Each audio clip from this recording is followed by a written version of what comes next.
үлүш жердин ээси мисалы 5 гектар же 1 гектар үлүш жерге 10 адам ошол жерге ээлик кылып турган. Ошондо 10 адам биригип туруп же 5 адам биригип туруп 1 гектарга орточо 300 сом же 400 сом төлөп келген. Мыйзам кабыл алганга чейин.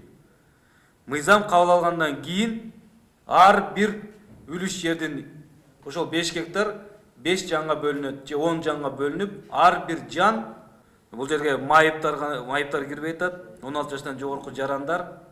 Мына ошолор ар бири персоналдык түрдө төлөп келип атат. Мисалы 5 адам мурда 500 сом төлөп келген болсо, азыр ар бири 500 сомдон жылына төлөй турган болуп атат. Элдер ошон үчүн наразычылыкка чыгып атат. Ошон үчүн жерлерибизди тапшырабыз деп атат. Азыр жаңы мыйзам кабыл алгандан кийин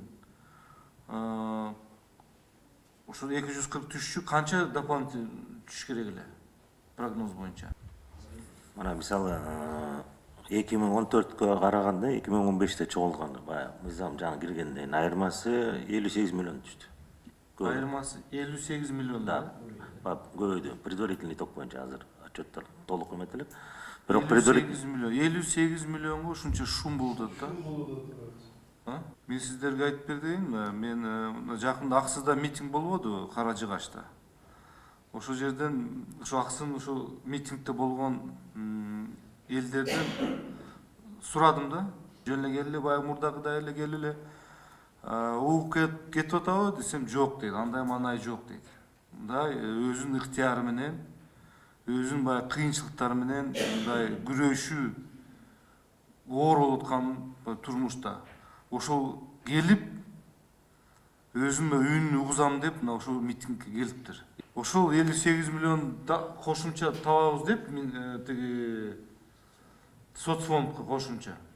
Ошонча шум болду. Жаңы депутат болуп келгенде премьер-министрге айтканбыз. Премьер-министр мына тапшырма бердик, азыр элдердин баардыгын айланып чыгат, сүйлөшүп чыгат.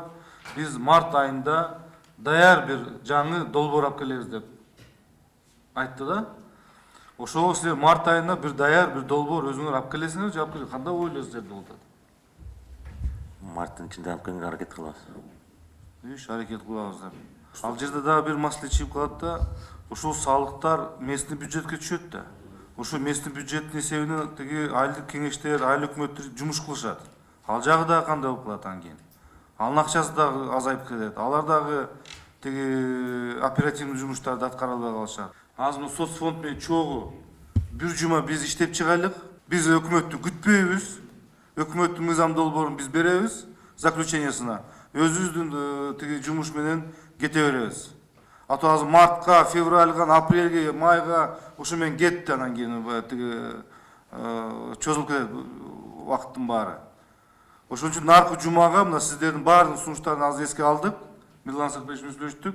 Бир жуманын ичинде бир карап, бир жаңы мыйзам долбоорун иштеп чыгайлык.